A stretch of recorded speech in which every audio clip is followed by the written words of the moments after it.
नमस्कार शेतकरी मित्रांनो, सुयश कृषी या यूट्यूब चॅनलला आपलं पुन्हा एकदा स्वागत. आजच्या व्हिडिओमध्ये आपण जे 2174 व्हरायटीमध्ये ज्यावेळी आपल्याला फ्लॉवरिंग चालू होतं किंवा सेटिंग चालू होतं त्यावेळी आपल्याला प्रामुख्याने करायचं कामकाज असेल किंवा जी निघालेली फुलकळी आहे त्याचं सेटिंग झालं पाहिजे. त्याचबरोबर सकाळी आपल्याला दवबादळ जाणवत आहे किंवा पानावर जास्त काळ आपल्याला पाणी टिकून राहिलेलं हे पाहायला मिळत आहे. त्याच्यावेळी आपल्याला प्रामुख्याने जो आपल्याला करपा असेल किंवा भुरी असेल त्याचबरोबर पानांची कार्यक्षमता चांगल्या पद्धतीने टिकून राहिली पाहिजे. जी आता नवीन निघालेलं फ्लॉवरिंग आहे किंवा ही जी फुलकळी आहे याचा अशा पद्धतीने पूर्ण पंजा हा सेटिंग झाला पाहिजे.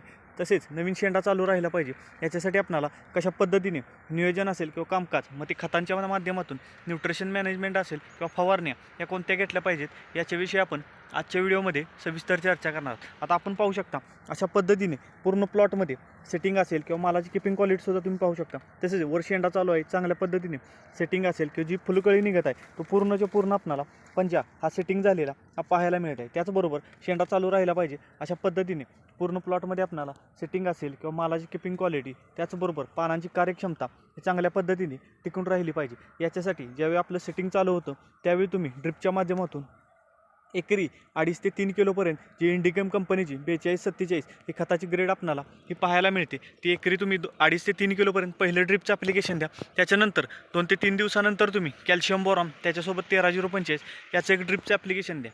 त्याच्यानंतर तुम्ही प्रामुख्याने ज्यावेळी अशा पद्धतीने सेटिंग चालू होणार आहे त्यावेळी सल्फर व मॅग्नेशियम सल्फेट याचं एकत्रित एक कॉम्बिनेशन द्या की ज्यामुळे आपल्याला प्रामुख्याने थंडीमध्ये जो रूट झोन चांगल्या पद्धतीने ॲक्टिव्ह राहिला पाहिजे, पानांची कार्यक्षमता ही चांगल्या पद्धतीने टिकून राहिली पाहिजे. त्याच्यासाठी हे एक ॲप्लिकेशन द्या.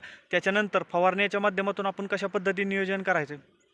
आता फवारण्या ह्या साध्या फवारण्या जरी केल्या तर चांगल्या पद्धतीने कंट्रोल मिळू शकतं. पहिली फवारणी करू शकतो की ज्याच्यामध्ये स्कोर कवच टेप्टो घेऊ शकतो किंवा नेटिओ सिलिकॉन 05234 याचीसुद्धा फवारणी केल्यामुळे चांगल्या पद्धतीने करपा असेल गेरवा असेल किंवा जे आपल्याला फळावर येणारा डाग असेल किंवा स्पॉट असेल याच्यावर चांगल्या पद्धतीने कंट्रोल हे मिळालेलं हे पाहायला मिळणार आहे. त्याच्यानंतर तुम्ही जास्त पद्धतीने जर पानावर ठिपका असेल किंवा फळावर किंवा देठावर डाग जर येत असेल तर तुम्ही स्कोसाईड स्टेप्टो किंवा कासुबी कोसाईड याचासुद्धा स्प्रे घेऊ शकता. चांगल्या पद्धतीने तुम्हाला त्याच्यामुळे सुद्धा कंट्रोल मिळालेलं हे पाहायला मिळणार आहे. त्याच्यानंतर आपल्याला प्रामुख्याने पानांची कार्यक्षमता टिकण्यासाठी मॅग्नेशियम सल्फेट असेल त्याच्यासोबत तुम्ही एखादं सिविड त्याच्यासोबत चिलेटेड झिंक चिलेटेड बोरॉन याचा जर एकत्रितरित्या स्प्रे दिला तर चांगल्या पद्धतीने पानांची किपिंग क्वालिटी चांगली राहणार आहे. शेवटपर्यंत पानांची कार्यक्षमता ही चांगली टिकल्यामुळे आपल्याला कोणत्याही प्रकारचा करपा असेल किंवा पांढरी माशी असेल रसशोषक किडीमुळे आपल्याला पाण्याच्या वाट्या होणे किंवा पानं आकसणे ही जी समस्या जाणवते त्याच्यासाठी तुम्ही आलिका पेगासिस त्याच्यासोबत झिंक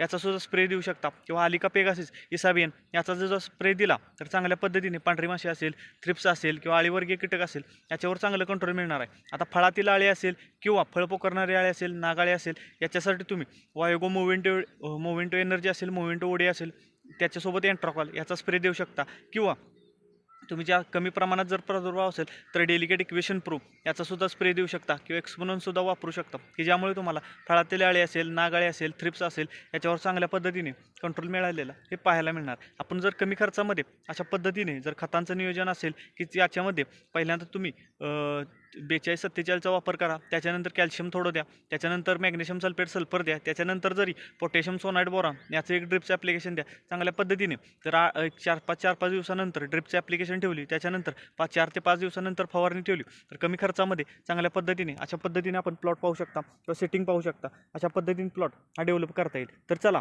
आपल्याला आजचा व्हिडिओ कसा वाटला हे कमेंटच्या माध्यमातून जरूर कळवा. तसेच जर आपण चॅनलला प्रथम आला असाल तर चॅनल नक्की सबस्क्राईब करा. व्हिडिओला लाईक व शेअर नक्की करा. धन्यवाद.